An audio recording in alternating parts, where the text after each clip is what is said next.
We're heading down to the Mopac and William Cannon area to see something that statesman reader Larry Koenig said he's seen for about 6 or 7 years.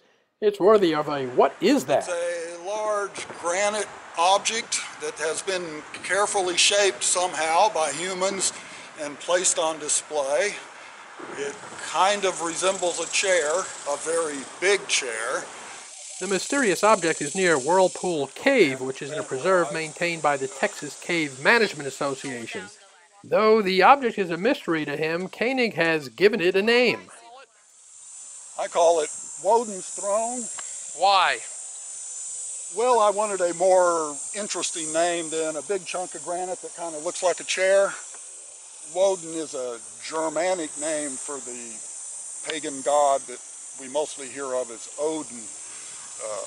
You know, the father of Thor and lord of Valhalla.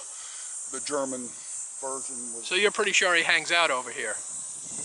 Well, as much here as anywhere.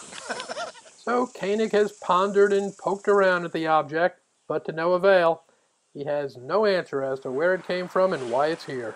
So as he drove away, the statesman's vaunted "what is that" team, me, went to work. The questions led us to Don Broussard. This is the sculpture file? Literally.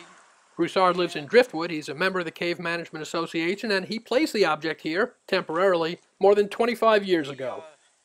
It was originally designed and purchased for my parents' office in Houston. And after a few moves in Houston, then they moved to Canada and did not want to move it with them to Canada. So they offered it to me, and I foolishly said, sure. I didn't realize how expensive this was going to be to move. I then had to find a place to put it. At that time, I've owned my property for 25 years, and at that time I did not own my property. So it was more than 25 years ago. Fortunately, Broussard had some friends with trucks and trailers, and the road trip was planned.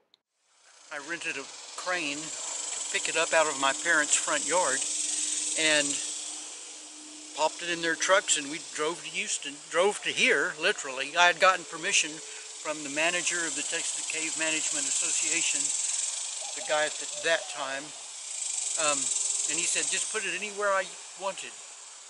And so I did. Remember, this was supposed to be only a temporary location until Broussard got property of his own. That was about 25 years ago, but there's a plan. I'm hoping to procrastinate until I die of old age, and then I'll let my inheritors worry about it. No, I might get around to, but it's going to be thousands of dollars to rent 2 different cranes in 2 different locations. And Broussard's mother, Madeline Skinner, now lives in Brenham. She confirmed all this, said she paid about $10,000 for this sculpture more than 30 years ago. It first resided in front of the family business in Houston.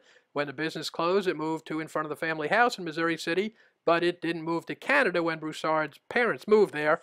That's when he got it. Does your mother ever ask about it? She does? What does she ask you? is it still there? And I assured her it hadn't moved. One other footnote, it's not Wodin's throne. Broussard and his mom tell me it has no name.